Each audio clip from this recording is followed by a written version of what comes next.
चलो आज एक कहानी सुनाता हूँ। ये कहानी है बैक इन 2023 की, जिस टाइम पे मैं अपने पहले स्विच के लिए प्रिपेयर कर रहा था। उस टाइम पे मैं मल्टीपल इंटरव्यूज दे रहा था और ये कहानी है उनमें से ही एक इंटरव्यू की। तो जब मेरा इंटरव्यू स्टार्ट हुआ, एक नॉर्मल इंटरव्यू की तरह ही मेरा इंटरव्यू इंट्रोडक्शन से स्टार्ट हुआ। सबसे पहले मैंने अपनी इंट्रोडक्शन दी, उसके बाद इंटरव्यूअर ने अपनी इंट्रोडक्शन दी। और जैसे जैसे मेरा इंटरव्यू आगे बढ़ा, मुझसे इंटरव्यूअर ने कुछ ऐसे क्वेश्चंस पूछे जिसके लिए ना ही मैं प्रिपेयर्ड था और ना ही ऐसे क्वेश्चंस मुझे एक्सपेक्टेड थे।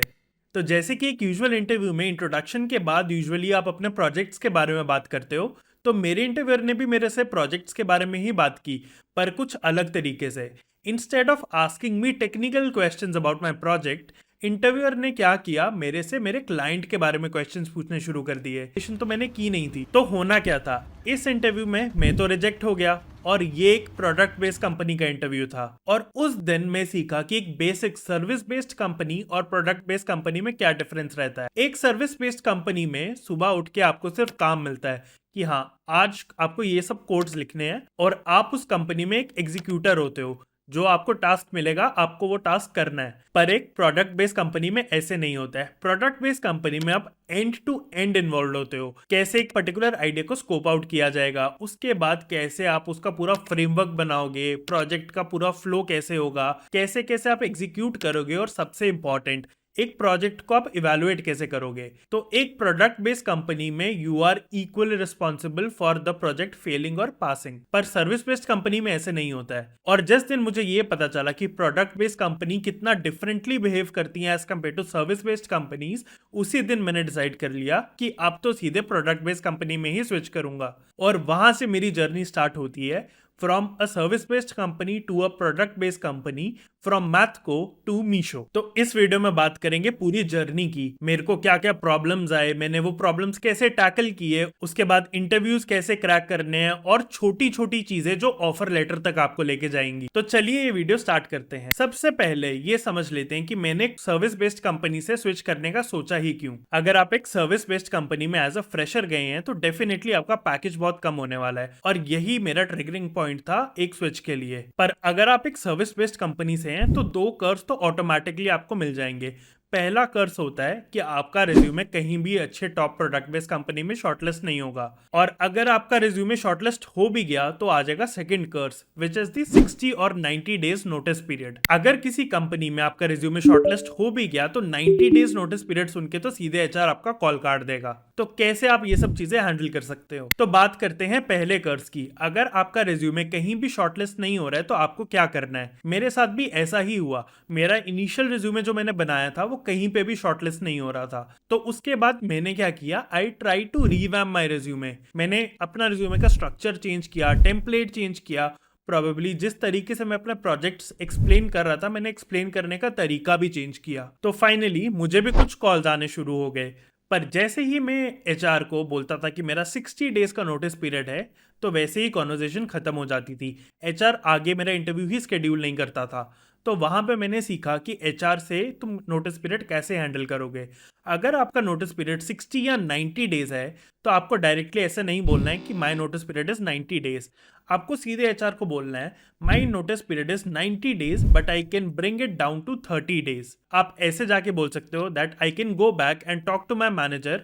मेरे इस प्रोजेक्ट में वैसे भी बहुत ज़्यादा डिपेंडेंसी नहीं है and I can definitely get an early release. तो इससे क्या होगा, आपको अर्ली रिलीज मिले या ना मिले, पर कम से कम अब आप इंटरव्यू के लिए तो शॉर्टलिस्ट हो गए हो। तो मैंने भी ऐसे ही किया। मैंने एचआर को बोला कि my notice period is 60 days but I can talk to my manager and get it shorten to 30 days. ये सुन के एचआर वॉज कन्विंस्ड। उसके बाद मेरा first technical interview round schedule हुआ। I went to the interview और मैं बहुत ज्यादा टेक्निकली प्रिपेयर्ड था, पर क्योंकि I was not having a good understanding of my client और वहां पे मैं क्वेश्चंस जो मेरे से पूछे गए उनमें मैं फंस गया और आई गॉट रिजेक्टेड। तो इस पर्टिकुलर इंटरव्यू से मैंने ये सीखा कि अभी मेरे वीक पॉइंट्स क्या हैं, और मैंने उन वीक पॉइंट्स पे काम किया ताकि जब मैं अगले इंटरव्यू में जाऊं मैं ऐसे क्वेश्चंस पे नहीं फंसूं।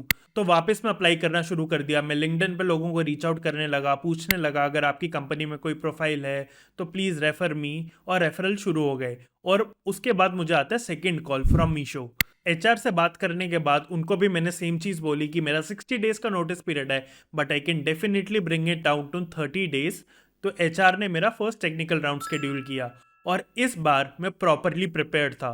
मैं प्रॉपर टेक्निकली भी प्रिपेयर्ड था और मैं अपनी क्लाइंट की भी अच्छी अंडरस्टैंडिंग लेके आया था और मैं इतना कॉन्फिडेंट था कि आप मेरे से कुछ भी क्वेश्चन पूछ लो, I will be able to answer it. और इंटरव्यू में जाने से पहले मैंने एक और चीज़ फिगर आउट कर ली थी कि एक इंटरव्यू की प्रिपरेशन अलग है और एक इंटरव्यू के बारे में प्रिपरेशन अलग चीज़ है। आपको उस इंटरव्यू में जाने से पहले उस इंटरव्यू को समझना बहुत ज़्यादा ज़रूरी है। आप डायरेक्टली इंटरव्यू में मत जाओ, सबसे पहले आप एचआर से पहले ही क्लैरिफिकेशन क्वेश्चंस पूछो कि इस टेक्निकल इंटरव्यू से मेरे क्या एक्सपेक्टेशंस है, इसमें मेरे से किस किस टाइप के क्वेश्चंस पूछे जाएंगे। और एक चीट कोड बताऊं, अगर आप ग्लासडोर पे जाके किसी भी कंपनी का नाम लिखोगे ना, तो वहां पे आपको उसके इंटरव्यू क्वेश्चंस आ जाएंगे और वो इंटरव्यू क्वेश्चंस आप प्रिपेयर कर सकते हो सकता है कि आपसे भी उस इंटरव्यू में सेम क्वेश्चंस पूछे जाएं। तो मैं भी अपना प्रॉपर होमवर्क करके गया था। मैं सब इंटरव्यू क्वेश्चंस ग्लासडोर से प्रिपेयर करके गया था और मैंने एचआर से भी पहले ही अंडरस्टैंडिंग ले ली थी। तो मेरा फर्स्ट टेक्निकल इंटरव्यू बहुत ज्यादा बढ़िया हुआ और I was successfully able to clear that technical round. उसके बाद मेरे नेक्स्ट राउंड्स हुए जो थे managerial round, case study rounds and business understanding rounds. वो सब इंटरव्यूज में भी जाने से पहले I got a clear understanding from the HR कि इन इंटरव्यूज में क्या क्या चीज़ें पूछी जाती है और मुझे कैसे प्रिपेयर करना है। वो सब चीज़ें प्रिपेयर करने के बाद I went to the interview and I was successfully able to clear all my interviews for Meesho and eventually I ended up having a very good offer from Meesho। तो अब ये बात कर लेते हैं that what worked for me। सबसे पहली चीज that worked for me was my mind shift change। मैंने जिस दिन ये डिसाइड किया कि I will work for a product based company, उस दिन मैंने उसी के अकॉर्डिंग प्रिपरेशन भी स्टार्ट कर दी कि क्या क्या एक प्रोडक्ट बेस्ड कंपनी में एक्सपेक्टेड है, मेरे को कैसे प्रिपेयर करना है उस लेवल तक पहुंचने के लिए that I will be able to clear an interview for a product based company, and so did I cleared interview for Meesho, I cleared interview for Tesco and currently I am working in Swiggy as a business analyst। दूसरी चीज आपको जिसका ध्यान रखना है that is continuous preparation। Interview में अगर आप एक पर्टिकुलर क्वेश्चन का आंसर सही से नहीं दे पाए, अगर आपको वो क्वेश्चन नहीं आता, तो वो फेलियर नहीं माना जाता है। फेलियर उस चीज को माना जाता है कि अगर आपको अगले इंटरव्यू में भी सेम क्वेश्चन पूछा और आप फिर भी आंसर नहीं दे पाए।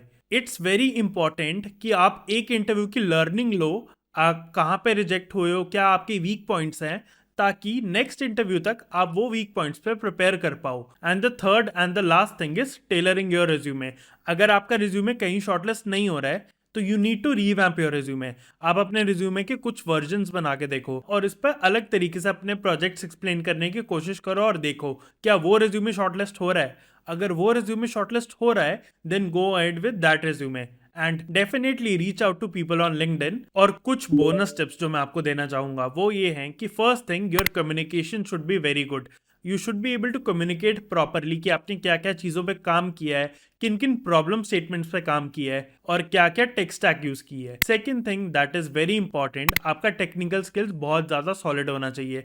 आपको जिस भी प्रोफाइल के लिए आप अप्लाई कर रहे हो उसके रिलेटेड जितना भी टेक स्किल्स है सब आना चाहिए। थर्ड थिंग, आपकी बहुत ज़्यादा स्ट्रॉन्ग प्रॉब्लम सॉल्विंग एबिलिटीज होनी चाहिए। और ये सब चीज़ें एस करके डेफिनेटली आप अपनी ड्रीम प्रोडक्ट बेस्ड कंपनीज को क्रैक कर पाओगे। वीडियो अच्छी लगी है तो like this video, share this video with your friends and definitely subscribe to the channel. I will be coming up with more such content.